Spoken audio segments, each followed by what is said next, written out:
વિષય અર્થશાસ્ત્ર પેપર 2 વિભાગ સી નીચે આપેલા 31 થી 36 સુધીના 16 પ્રશ્નો માટે કોઈ પણ 12 પ્રશ્નોના ટૂંકમાં જવાબ લખવાના રહેશે. બાળ મિત્રો, તમારે પ્રત્યેકના 2 ગુણ. 31. વૃત્તાંત આકૃતિ દોરતી વખતે ધ્યાનમાં રાખવાની બાબતો જણાવો. ઉત્તર. વૃત્તાંત આકૃતિ દોરતી વખતે નીચેની બાબતો ધ્યાનમાં રાખવી જોઈએ. પહેલું, વૃત્તાંત આકૃતિમાં કુલ માહિતીના બરાબર 360 અંશ લેવામાં આવે છે. 2. માહિતીના દરેક પેટા વિભાગના મૂલ્યને આધારે તેના વૃત્તાંશ શોધવામાં આવે છે. બધા જ પેટા વિભાગોના વૃત્તાંશનો સરવાળો 360 અંશ થવો જોઈએ. 3. બે સમયગાળા કે પ્રદેશની સરખામણી માટે કુલ મૂલ્યને આધારે વર્તુળ દોરી બે વૃત્તાંશ આકૃતિઓ ક્રમમાં બાજુમાં દોરવામાં આવે છે. 32.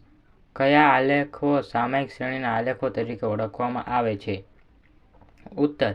વ્યાપારિક કે આર્થિક પ્રવૃત્તિના ચક્રમાં ટૂંકા કે લાંબા ગાળાના નિયમિત અથવા અનિયમિત પરિવર્તનો જોવા મળે છે. આવા પરિવર્તનોના વલણો આંકડાશાસ્ત્રના સાધનો દ્વારા શોધવામાં આવે છે અને સમયને આધાર તરીકે લઈ જ્યારે આવા વલણોના આલેખ દોરાય છે તો તે સામયિક શ્રેણીના આલેખો તરીકે ઓળખવામાં આવે છે. 33. માનવ વિકાસાંક એટલે શું? તેના ઘટકોના મુખ્ય બાબતો જણાવો. માનવ વિકાસાંક HDI-ની રચના 1990માં સંયુક્ત રાષ્ટ્ર વિકાસ કાર્યક્રમ UNDP દ્વારા કરવામાં આવી છે. માનવ વિકાસાંકની મુખ્ય બાબતો નીચે મુજબ જણાવેલ છે. માનવ વિકાસાંકમાં 3 ધોરણો અપેક્ષિત આયુષ્ય, જ્ઞાન અને જીવન ધોરણ આધારે HDI-નું મૂલ્ય નક્કી થાય છે. HDI-નું મહત્તમ મૂલ્ય 1 ગણાય છે. HDI-નું મૂલ્ય 0 થી 1 ની વચ્ચે હોય છે. જે દેશનો HDI આંક 1 ની નજીક હોય તે દેશ વધુ વિકસિત ગણાય છે, એટલે કે HDI-માં તેનો ક્રમ ઊંચો ગણાય છે. જે દેશનો HDI-નો આંક 1 થી દૂર હોય તે દેશનો ઓછો વિકસિત ગણાય, એટલે કે તેનો HDI ક્રમ નીચો ગણાય.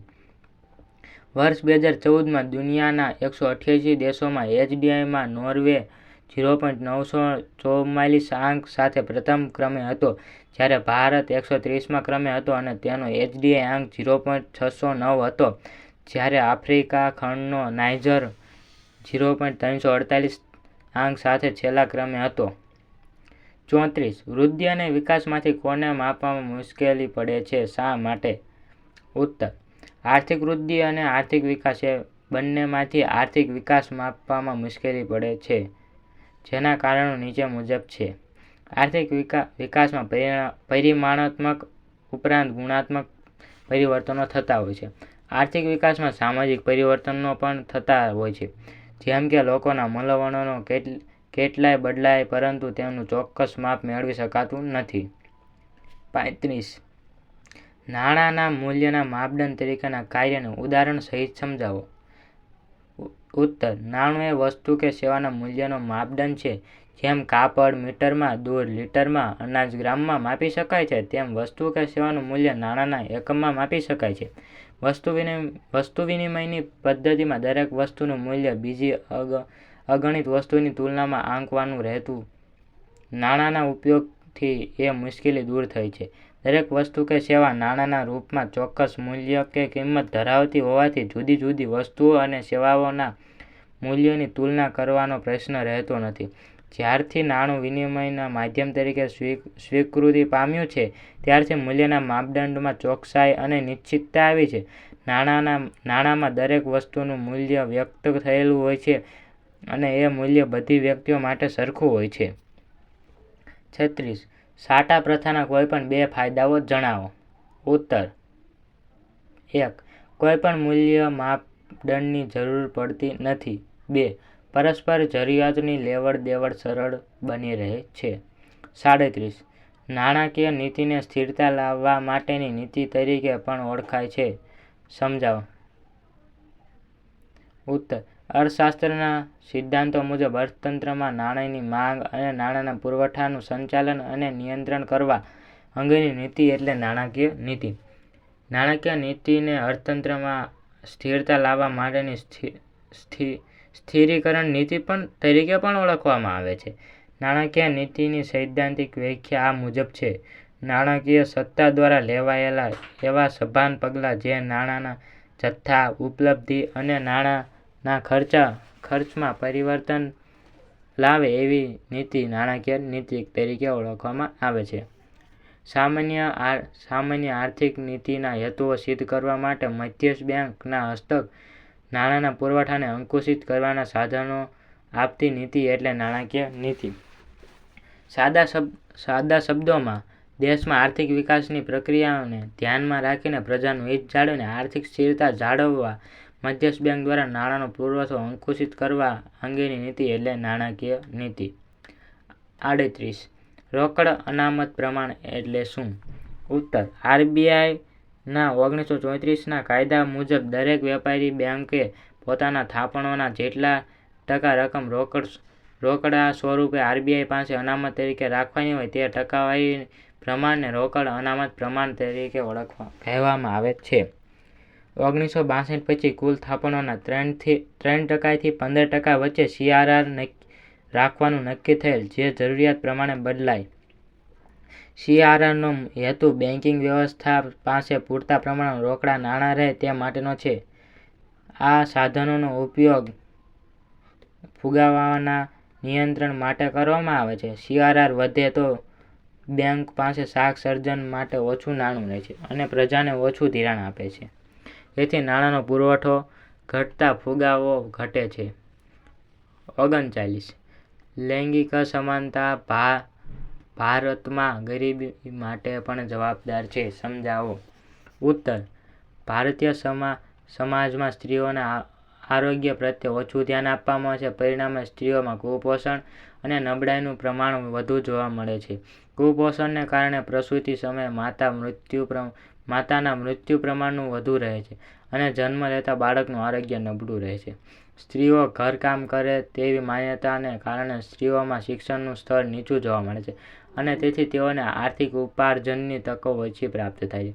વળી, કામ કરવામાં સ્ત્રીઓના વેતન દર સામાન્ય રીતે પુરુષોના વેતન દરથી ઓછા જોવા મળે છે. અર્થતંત્રમાં દેશની કુલ વસ્તીમાં સ્ત્રીઓનું પ્રમાણ લગભગ અડધું છે. સ્ત્રીઓના નબળા સ્વાસ્થ્ય, કામકાજની ઓછી તકો અને નીચા વેતન દરોને કારણે કુટુંબની આવક નીચી રહે છે. તેથી ગરીબીનું ઊંચું પ્રમાણ જોવા મળે છે. 40. સંપૂર્ણ કે ખુલ્લી બેરોજગારી માપવાની પ્રચલિત પદ્ધતિઓ જણાવો. ઉત્તર: સંપૂર્ણ બેરોજગારી માપવા માટે 3 પ્રચલિત વ્યવસ્થાઓ છે. 1. રોજગાર વિનિમય કચેરીઓમાં થયેલી નોંધણી દ્વારા.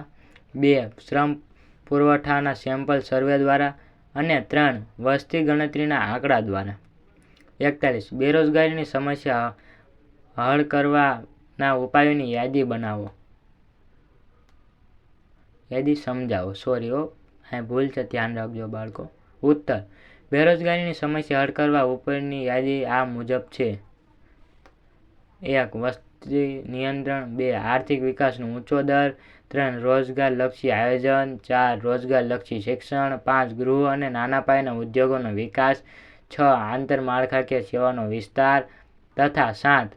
કૃષિ ક્ષેત્રે હરિયાળી ક્રાંતિની ઝડપ અને વિસ્તાર. ભારતમાં કૃષિ ક્ષેત્રની અવગણનાએ બેરોજગારીની સમસ્યામાં વધારો કર્યો છે. સમજાવો.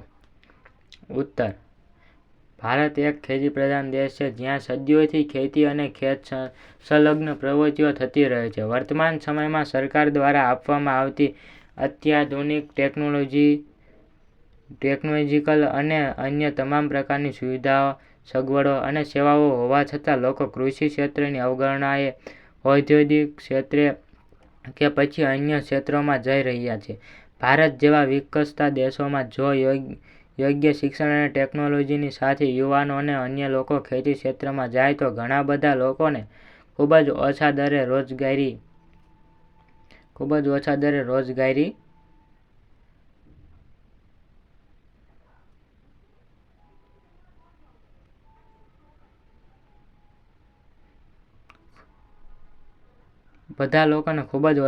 રોજગારી પૂરી પાડી શકાય છે. પરંતુ અહીંના લોકોની માનસિકતા દ્વારા લોકો અન્ય ક્ષેત્રોમાં જાય છે અને કૃષિ ક્ષેત્રની અવગણના દ્વારા બેરોજગારીની સમસ્યામાં વધારો થાય છે.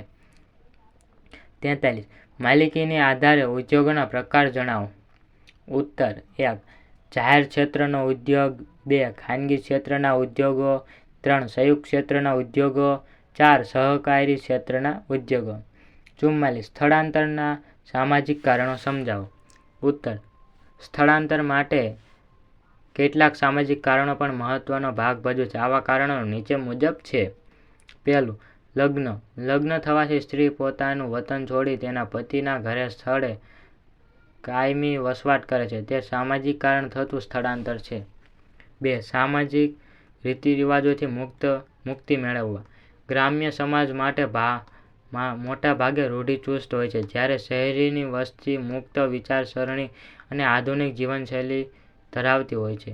તેથી ગ્રામ્ય સમાજનો યુવા વર્ગ આવી મુક્ત વિચારસરણીથી આકર્ષાઈને શહેર તરફ સ્થળાંતર કરે છે. 45. સુશાસ્ત બનવાની રીતો સમજાવો. સુશાસ્ત બનવાની રીતો નીચે મુજબ છે. 1. એક વાસણમાં 2 લીટર પાણી અને 200 ગ્રામ સૂંઠનો પાવડર અથવા વાવડિંગ મિક્સ કરો. 2. વાસણને ઢાંકણથી ઢાંકી મિશ્રણ અડધું ન થાય ત્યાં સુધી ઉકાળો. 2. 3. દ્રાવણને ઠંડુ થવા દો. 4. બીજા વાસણમાં 2 લીટર ગાયનું દૂધ ધીમા તાપે ઉકાળો. 5. દૂધ ઠંડુ થયા બાદ તેમાંથી મલાઈ કાઢી લો. 6. 200 લીટર પાણીમાં સૂંઠને તૈયાર કરે અર્ક અને મલાઈ વગરનું દૂધ ઉમેરો. 7. દ્રાવણને ઠંડુ થયા બાદ કાપડથી ગાળો. 46. ખરીફ પાક એટલે શું? તેમાં કયા પાકનો સમાવેશ થાય છે? ઉત્તર. ચોમાસામાં લેવામાં આવતા પાકને ખરીફ પાક કહે છે. ખરીફ પાકનો સમય જૂન કે જુલાઈથી ઓક્ટોબર-નવેમ્બર સુધીનો હોય છે. ખરીફ પાકને વરસાદનું પાણી મળી રહેતું હોવાથી સિંચાઈની ખાસ જરૂર પડતી નથી. સામો, નાગલી, કાંગ, હરી, કાંગ, કોદરી, કુટકી, વરી, બાજરી, જુવાર, રાજગરો, ડાંગર વગેરે ખરીફ પાકના ઉદાહરણો છે. બાળકો, જો તમારે આવા જ પ્રકારના ગાલા અસાઇનમેન્ટના સ્વાધ્યાયના અસાઇનમેન્ટના પેપર સોલ્યુશન જોતવા હોય તો અમારી ચેનલને લાઇક, શેર એન્ડ સબસ્ક્રાઇબ કરો.